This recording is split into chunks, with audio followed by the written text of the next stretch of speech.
Hello everyone, आप सबका स्वागत है आपके अपने यूट्यूब चैनल गेट पे मिशन एकेडमी में। दोस्तों, डिटर्मिनेंट सिर्फ सॉल्व करने का तरीका नहीं है, इसके रूल्स भी होते हैं जिनको प्रॉपर्टीज़ कहती हैं। तो आज हम प्रॉपर्टीज़ डिस्कस करने वाले हैं।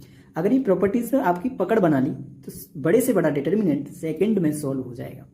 आज हम प्रॉपर्टीज़ ऑफ डिटर्मिनेंट सीखेंगे जो IIT JEE और बोर्ड एग्जाम दोनों के लिए गोल्ड माइन है। तो सबसे पहले आपकी फर्स्ट प्रॉपर्टी है, the value of determinant is not changed when rows are changed into column and column into rows। यानी रो को कॉलम में बदलो और या कॉलम को रो में बदलो तो उसमें कोई भी इंटरचेंज नहीं होता है। उसकी जो डिटर्मिनेंट वैल्यू है उसमें कोई भी इंटरचेंज नहीं होता है। अगर एनी टू, इसका सेकंड प्रॉपर्टी आपके पास, एनी टू रो और column of a determinant are interchange, the sign of the determinant change but the it's magnitude remains the same. यानी कोई भी डिटर्मिनेंट है उसके दो रो या कॉलम को आपस में हम इंटरचेंज करते हैं तो उसका साइन चेंज हो जाता है, बट जो उसका वैल्यू आने वाली है डिटर्मिनेंट का, जो मैग्नीट्यूड आने वाला है वो चेंज नहीं होता है। यहाँ हमने क्या किया है, एक डिटर्मिनेंट गिवन है तो यहाँ R2 को इंटरचेंज कर दिया R3 से, तो यानी इस कॉलम को, इस रो को इससे इंटरचेंज कर दिया, तो इसलिए इसका दो रो हैं आपके पास और दो रो को किया है तो इसलिए आपका चेंज जो क्या हो जाएगा, चेंज हो जाएगा। प्रॉपर्टी नंबर 3 है आपकी, A determinant having two rows और two columns identical has the value 0। यानी कि कोई डिटर्मिनेंट है हमारे पास, उसकी जो है दो रो या दो कॉलम कैसे हो जाती हैं, आपके सेम हो जाती हैं। तो उस डिटर्मिनेंट का आंसर क्या आएगा, डायरेक्ट लगा दो आप, उस डिटर्मिनेंट का आंसर क्या आएगा, 0 आएगा। क्या आएगा उस डिटर्मिनेंट का आंसर, 0। क्या आएगा, 0। आपका प्रॉपर्टी नंबर 4 है, multiply all the element of a row or column by a scalar in a equivalent to multiplying the determinant by that scalar। यानी कि किसी भी रो या कॉलम को हम एक स्केलर से मल्टीप्लाई कर सकते हैं। तो यहाँ जैसे कि हमारे इस रो में क्या है, लैम्डा से मल्टीपल हो रखा है, तो इस जब पूरी रो में मल्टीपल हो रखा है तो मैं इसमें से लैम्डा को कॉमन ले सकता हूँ। ये आपका डिटर्मिनेंट का एक रूल है या प्रॉपर्टी समझ सकते हैं। प्रॉपर्टीज तो है ही, तो A1 A2 A3, यानी इसमें से पूरे में से कॉमन नहीं लेना है। अगर एक रो या कॉलम में भी कोई चीज़ कॉमन है तो उसे हम कॉमन ले सकते हैं, यानी बाहर रख सकते हैं। तो आपका लैम्डा बाहर रखा हमने, A1 A2 A3 as it is रहा, तो इसका वैल्यू इस टाइप से होगा।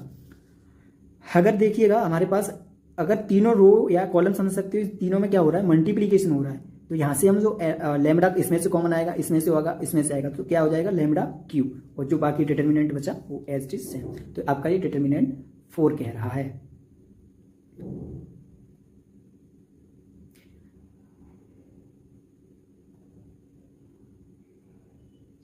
अब इसके बाद आपका ये प्रॉपर्टी नंबर 5 है, a determinant can be split into sum of two determinant along any row और कॉलम। यानी कि अगर हमारे पास कोई ऐसा मैट्रिक्स गिवन है जिसको हम स्प्लिट कर सकते हैं, यानी A+D1 है, A2 D2 है, A3 इस टाइप का है, तो मैं इसको दो डिटर्मिनेंट में अलग अलग लिख सकते हैं। तो A1 आपका A1 को लेकर के ये लिखा गया है और D1 को लेकर के आपका ये लिखा गया है, D को लेकर ये है और A1 को लेकर के आपका ये बना है।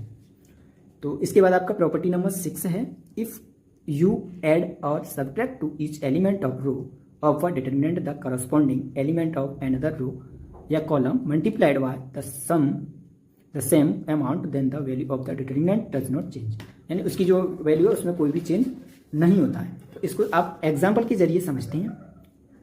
तो सबसे पहले हमारे पास एक डिटर्मिनेंट ये गिवन है। क्या है हमारे पास, एक डिटर्मिनेंट गिवन है। तो दोस्तों ये आपका स्टेप से है, A1 A2 और A3, B1 B2 B3 C1 C2 C3।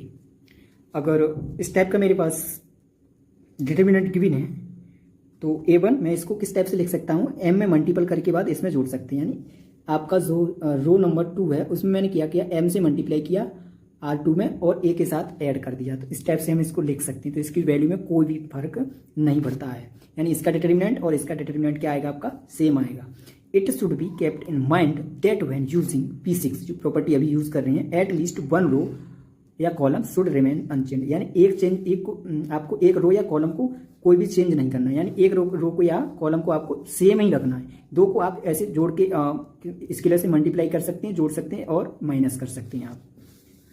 Property number अब 6 है, if determinant of fx equal to and f of a equal to 0 then x minus is the multiple of a determinant, या factor भी कह सकते हैं आपके पास। अगर यानी कि हमारे पास कोई d गिवन है तो substitute of a equal to b, मैंने a equal to b put कर दिया इस इक्वेशन में, तो मेरे को इक्वेशन इस टाइप से मिल जाएगा जो इक्वल टू 0 होगा। तो A minus B multiple of a determinant, या A minus B is the factor बोल देंगे हम, फैक्टर ऑफ अ डिटर्मिनेंट। एक एग्जाम्पल है, इसके थ्रू हम कुछ क्वेश्चन यानी प्रॉपर्टीज को समझते हैं। तो the value of a determinant, ये आपके पास डिटर्मिनेंट गिवन है, तो ये है, मैंने इसको लेट किया, इसमें से आपने क्या, ये रो हो जाएंगे आपके और ये आपके ऊपर से जो कॉलम हो। मैंने कॉलम 1 में ऑपरेशन लगाया, इसमें ऑपरेशन लगाया, मैंने क्या लगाया, C1 माइनस C2, यानी इस वाले कॉलम में से इस वाले में से ये वाला माइनस किया, एंड C2 में ऑपरेशन लगाया, C2 माइनस का C3, इस वाले में से इस वाले को माइनस कर दिया, इसमें से इस वाले को माइनस करेंगे तो ये आ गया आपका, इसमें से इस वाले को माइनस करेंगे तो ये आ गया। इसको एज इट इज रखेंगे, प्रॉपर्टी नंबर 6 को हमने यहाँ यूज किया है। तो ये लिखने करने के बाद फिर आपका ये आया, मैंने फिर अगेन लगाया यहाँ प्रॉपर्टी, C1 में लगाया, C1 माइनस C2 किया, और C3 में भी लगाया आपका C3 माइनस 10C2। तो इसको मैंने इस टाइप से करने के बाद आपका ये आ गया। अब हमारा ए जब ये हो जाता है, इसके बाद अगेन ऑपरेशन लगाते हैं हम R2 प्लस 3R1, R3 और R3 में R1। इसको हम जब आप सॉल्व करते हैं तो इसका आंसर क्या आ जाता है, 0। एक बार आप खुद भी कीजिएगा और चेक कीजिएगा। अब एक और हमारे पास अगेन क्वेश्चन है, find the value of determinant, इस वाला इक्वेशन गिवन है, इसका हमें वैल्यू फाइंड आउट करना है, इसका हमें वैल्यू फाइंड आउट करना है। तो सबसे पहले हम क्या करेंगे, इस इक्वेशन को एज इट इज लिखेंगे, लेट किया मैंने, और लेट करने के बाद एक बार आप इस क्वेश्चन को आगे बढ़ने से पहले आप खुद भी सॉल्व कीजिएगा और इसका आंसर क्या होगा आप हमें कमेंट में बताइएगा। तो इसको देखिएगा, ये इक्वेशन है, एज इट इज लिखा, इसमें ऑपरेशन लगाया मैंने, C1 में मल्टीपल किया, A1 C1, C2 में V2 का, C3 में और C3 का कर दिया मैंने इंटरचेंज, यानी C1 में A का मल्टीपल किया, B का मल्टीपल, इस टाइप से मल्टीपल करने के बाद, और जो मेरे को A मिला, A into b square C square हो जाएगा, मल्टीप्लाई करने के बाद into 1/A plus b into C हो जाएगा, क्योंकि हमने मल्टीप्लाई किया है तो इनको डिवाइड भी कर दिया है साथ ही साथ, यानी कोई भी चेंज नहीं होना चाहिए हमारी मैट्रिक्स के अंदर और डिटर्मिनेंट के अंदर। A equal to A square, अगर वो आपस में कैंसिल हो जाएगा, आपका यहाँ से ABC आपका कॉमन हो जाएगा, A प्लस इंटू बी एक ही रो में आ रहा है, तो ये आपका यहाँ से क्या हो जाएगा, प्रॉपर्टी नंबर 3 से कॉमन ले लिया जाएगा और आपका ये कैंसिल आउट होगा। इसके बाद A square B square C square, इस टाइप से डिटर्मिनेंट बचेगा। यहाँ आप अलग से ऑपरेशन लगाएंगे, C1 interchange C1 minus C2, C2 interchange C2 और C3, इस टाइप का ऑपरेशन लगाने के बाद इसको सॉल्व करेंगे तो ये आ गया आपका। इसके बाद हमारा ये आंसर आया, ये 1 हो जाएगा, ये 0 ऑप्शन हो गया, तो इसके करस्पॉन्डिंग इसको ओपन कर देंगे तो भी आंसर हम ला सकते हैं। तो इसमें से जो कॉमन आ रहे हैं वो कॉमन लिए पार्ट, क्योंकि A माइनस बी है और B माइनस सी है, इसमें से जो पार्ट कॉमन आया, कॉमन लेने के बाद फाइनल हमारा आंसर आएगा आपका A minus b, B minus c, C minus a, B, B, C और C है, ये टाइप का आपका आंसर आएगा।